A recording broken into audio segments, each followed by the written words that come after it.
Consequences for going astray are a part of growing.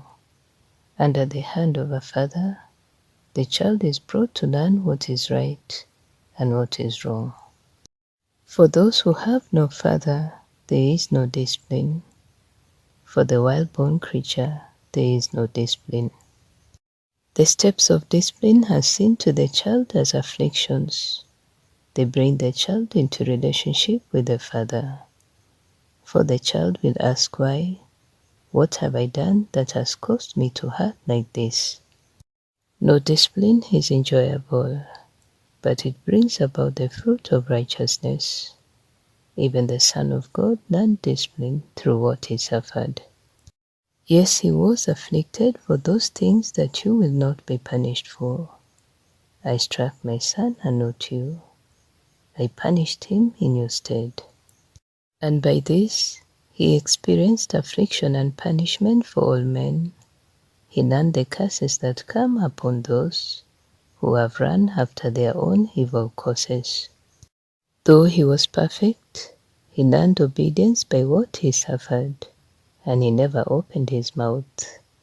For the punishment he bore was the great price he eagerly desired to pay for his bride. Just as Jacob joyfully served for his bride Rachel, for the love he had for her, how much more your beloved loves you. What more could the Son of all mankind, the giver and sustainer of life, do or give, but to receive the many blows due his bride?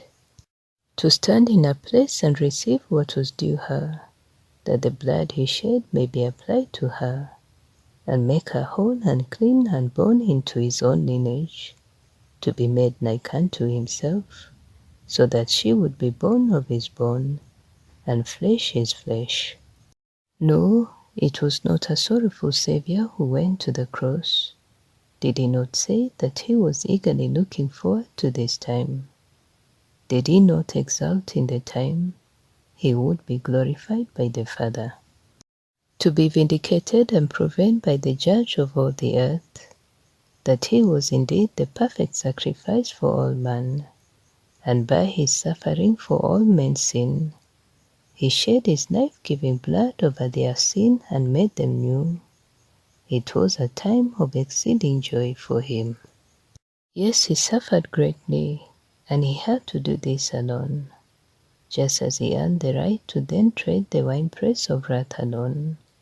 For he will now judge the evil acts and motives of men, who are now persecuting and attacking his bride, who he deemed worthy of every stripe, that he may bestow upon her in return the most precious of treasures, his own life and righteousness, and share his robe with her. He crowns her with the glory the Father gave to the Son. He clothes her in the finest of raiment. He anoints her with the sweetest of healing oils and balms. She is his joy and delight, and for her he was afflicted by the Father. Holy Father, what would you now say to encourage your bride? I have waited from eternity past to spend all eternity with you, my beloved ones. Know that this difficulty is passing.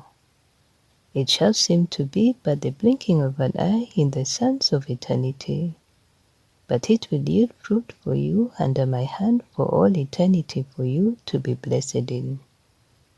Be encouraged. Look up, precious one.